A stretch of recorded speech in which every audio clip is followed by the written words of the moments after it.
Number 10. Life After Death and Unbelievers. September 19th, 2011. Could you explain about faith and lack of faith in relation to the moment of death? Traditional believers, Christians as well as Muslims, sometimes speak about hell. We make a distinction between surrender of the heart and surrender of the mind. Dying in grace happens when the personality has surrendered its heart.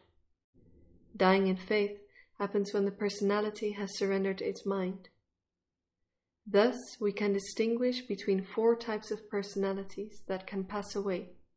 However, this is an ideal, typical situation, and in practice, there are many varieties and subtleties. But let us for now restrict ourselves to the 4 main types. We welcome those personalities that, when dying, surrender their hearts. This counts. Therefore, truly unbelieving personalities are also welcomed with joy if they have already committed themselves to love of their fellow men and of life itself.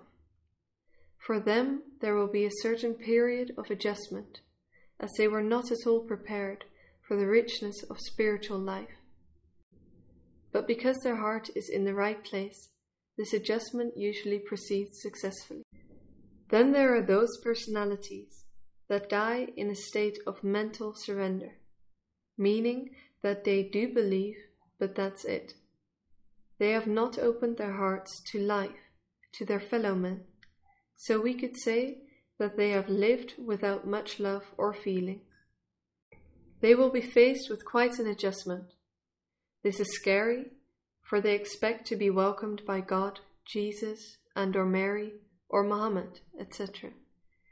And that's not what actually happens, as instead they are received in a chilling, cold, heartless, colourless, and estranged atmosphere, which reflects how they have lived their lives. Up here, justice prevails. This particular category of personalities is usually quite stuck, and they need a lot of time and help before they are able and willing to warm their hearts. I stress willing because personalities in this category are often locked up in their minds, stuck in delusions, and hold biased and unloving attitudes toward those of different religious faiths, unbelievers, or so-called sinners. And the tenacity with which they have embraced and cherished these attitudes against the flow of life throughout their lifetimes is usually quite strong. A really extreme example of this are the Muslim terrorists. Rather dramatic, but at all times guided by God with much love and interest, is the category of personalities that have lived without faith or love, and thus have lived their lives without surrender of either the mind or the heart. Of course, this is not really pleasant for their fellow men, for God, or for themselves. It is scarcely possible to imagine a worse outcome. Cold-hearted materialists, antisocial criminals, short-sighted and unloving dictators are but a few examples. They have made bad use of their lives, squandered opportunities, neglected the richness of life, disregarded the feelings of their fellow men, exploited nature, and have been completely indifferent to the consequences of their own actions. These personalities don't end up in hell, for there is no such thing, but it often feels like hell to them. The rich may find themselves in drafty ruins. Murderers may shuffle over the ground as insects without limbs, or find themselves entrapped in glass. They receive exactly what they need to come to their senses and are presented with a situation in which they can be corrected and prevented from ever harming any living creature again, be it a human being, an animal, a plant, or an object.